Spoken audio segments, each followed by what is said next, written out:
Sejam todos bem-vindos à nossa próxima aula do Minha ES. Nessa aula agora, de uma forma mais prática, você vai entender como funciona o cartão de chamada.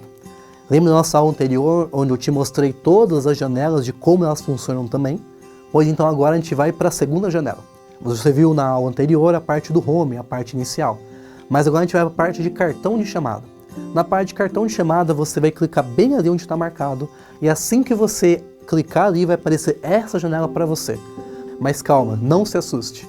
Se por acaso, ao invés dessa janela, você encontrou essa janela, eu vou explicar o que aconteceu aqui. Aqui tem um pequeno erro. Qual que é o erro? Você precisa selecionar a sua unidade. Então aqui eu tenho toda a igreja selecionada, mas para fazer o cartão de chamada, tem que fazer de forma individual, ou seja, unidade por unidade. Então como é que você faz nesse momento? É bem simples. Vou te mostrar passo a passo. Então vamos lá. Primeira parte, está vendo ali bem do ladinho do seu nome, da sua foto? Você vai escolher agora a sua igreja. Está escrito aí o nome da sua igreja, clica ali onde está marcado. Marcou, vai ver agora essa janela. Aqui os acessos são diferentes, então a visão é um pouquinho diferente. A minha visão aqui é um pouquinho diferente da sua, diferente do professor, mas você, diretor e secretária, tem acesso a essa mesma visão. Então, escolhida a sua igreja, você vai escolher agora qual que é a unidade que você quer fazer a chamada. A unidade dos adolescentes? Então marca adolescentes. A unidade dos jovens? Então marca os jovens. A unidade dos adultos? Marca os adultos então. Escolha a unidade que você pretende fazer a primeira chamada. Escolhida a unidade, agora você vai partir para o próximo passo. Escolha agora qual trimestre você quer marcar a presença, ou marcar as faltas. No caso aqui, gravando agora, é o segundo trimestre, então eu escolhi o segundo trimestre. Escolhido agora o segundo trimestre, basta selecionar em salvar. Se você selecionar tudo, mas não salvar, vai dar errado. Então, lembre-se, clique em salvar. Salva agora, voltamos para aquela primeira janela. Eu vou explicar agora como funciona essas três partes diferentes. Primeira parte, você pode ver que está selecionado todas as semanas que nós temos. Ou seja, para você fazer a presença do primeiro sábado do trimestre, selecione o primeiro sábado, o segundo sábado, ou o terceiro, ou o quarto, ou o 13º, ou o 11º. Aqui você vai escolher o dia ou a semana que você deseja dar a presença. Escolhido isso, você pode também ver aqui na parte de baixo a parte do CRM, a parte também das ofertas, a parte dos apontamentos. Essa é a segunda parte. E na parte de baixo você pode ver também todos os alunos cadastrados ou vinculados nessa unidade. Então agora vamos para a parte prática. Como fazer uma chamada de um sábado. Vamos lá. Primeira parte então, lembre-se, escolha um dia que você deseja fazer esse apontamento. Então você quer fazer o apontamento do primeiro sábado do trimestre. Aqui eu vou usar um exemplo, tá bom? Então pense o seguinte, vou escolher aqui o primeiro sábado do trimestre, 1º de abril, e vamos lá. Escolhido o sábado que eu quero, cliquei ali em cima, agora eu vou fazer a chamada dos alunos. Então vá na segunda parte, na parte que está escrito chamada. Clique na parte de chamada. Clicar na parte de chamada, essa é a janela que você vai ter. O nome de todos os seus alunos. Como você pode ver, alguns já estão com presença e outros estão com falta. Tá vendo que tem muita informação aqui agora? Além de presença, além de falta, tem uns desenhos estranhos ali, perguntas individuais. Calma que eu vou explicar parte por parte. Então vamos lá. Continuando, vamos colocar aqui um exemplo, tá bom? Um exemplo do nosso querido irmão Aguílio. Aqui no Aguílio nós temos a seguinte visão. Nós temos o nome completo dele, nós temos também algumas coisas que descrevem o que o Aguílio tem feito e o que ele não tem feito. Além disso, olha só que interessante. Se você passar o mouse em cima desses desenhos que você acha um pouquinho estranho, olha só que interessante. Você vê ali se ele está dando estudo bíblico, se ele está discipulando alguém, se por acaso o discipulado dele também é um discipulador, se a pessoa respondeu ou não respondeu o quiz, ou então se a pessoa é um amigo de fé ou uma dupla missionária. Então tudo isso pode ver apenas passando o mouse em cima. Avançando, você pode ver a parte da presença e também a parte da falta. Para dar presença ou dar falta, basta clicar em um dos círculos. P vai ficar verde para presença e F vai ficar com falta aqueles que não vier, tá bom? Mas agora na parte específica de perguntas individuais, que é a parte que está bem no meio. Você seleciona a parte do meio. O que são essas perguntas? São bem simples. Durante o trimestre existem algumas perguntas que são feitas uma a cada 3 meses. Que perguntas são essas? São as perguntas se a pessoa tem estudado a Bíblia com alguém, são as perguntas se a pessoa por acaso tem a lição da escola sabatina, perguntas mais específicas. Uma vez respondida no trimestre, a pergunta não volta a aparecer, tá bom? Então responda uma única vez em todo o trimestre. Algumas pessoas perguntam a cada 15 dias, outras a cada um mês. Então pode fazer uma por trimestre sem problema nenhum. Respondidas as alternativas individuais de cada pessoa, basta selecionar em salvar e salvo vai voltar para a parte anterior.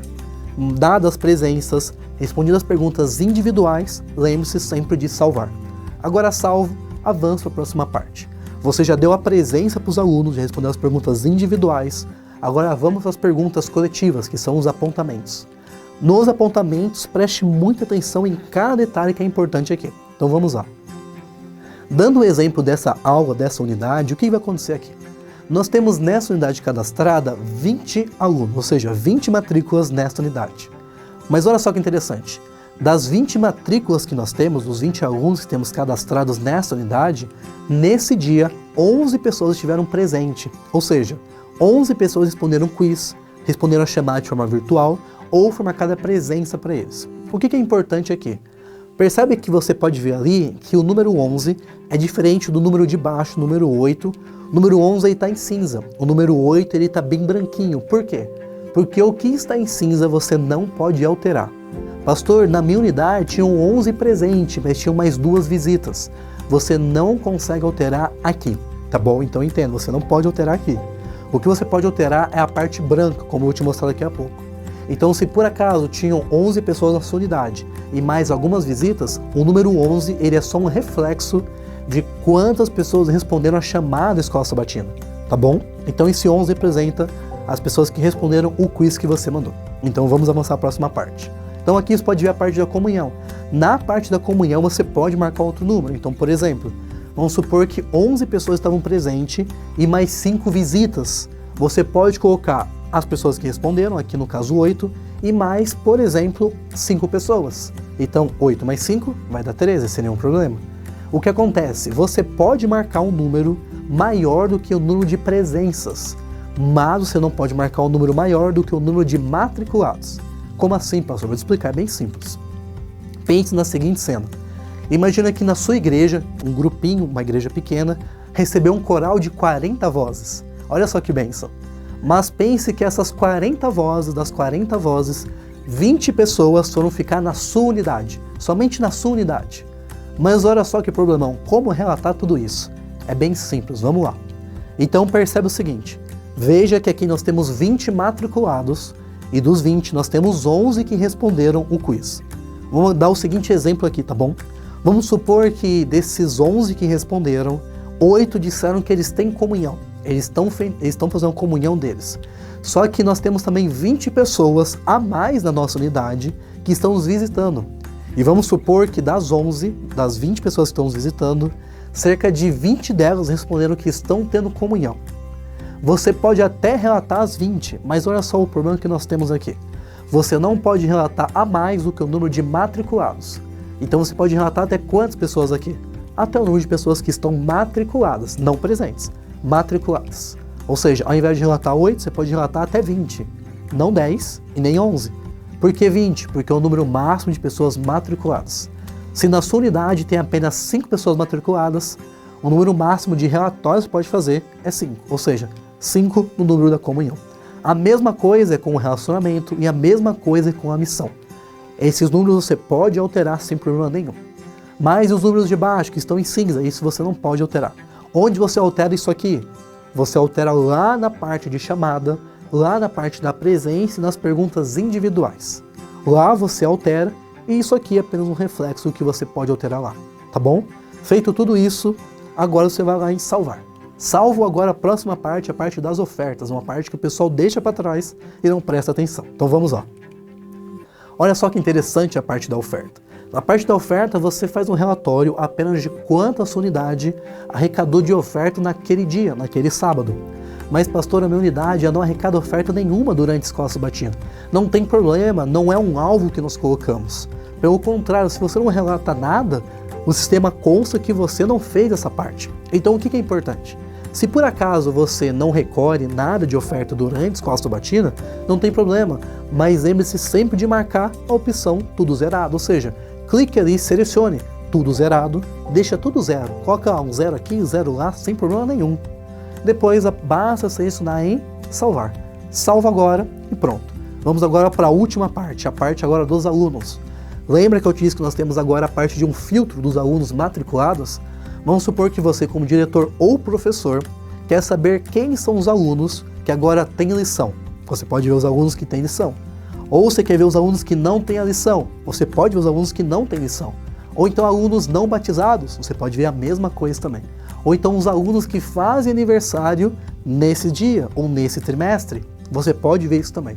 O nosso exemplo aqui, ninguém faz aniversário nesse dia. Mas temos aqui um exemplo, uma pessoa que ainda não é batizada e está nessa unidade e está frequentando. E de tudo isso, nós encerramos mais uma aula da Escola Sabatina. Eu te vejo na próxima aula.